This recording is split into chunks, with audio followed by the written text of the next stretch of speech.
Jakub Lužina. Absolútne najhorší komik na celom svete. Poskytnem krátku ukážku z Jakubových stand-upov, referencia na vek z Denny Studenkovej. To bolo hrozné. Tam bola žena staršia, ty kokot, než Studenkovej prvá plastika. Referencia na homosexualitu Jara Slávika.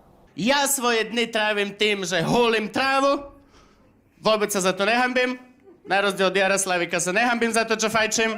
Referencia na to, že Prievidza je škaredé mesto, čo ani nie je pravda, ale spievalo sa to v jednej pesničke a odvtedy si to veľa humoristov osvojilo. Tie rovné, hnedé, rovnaké baraky staré komunistické. Zvonku to vyzerá jak handlova, znútra byť rozbitý jak Prievidza normálne.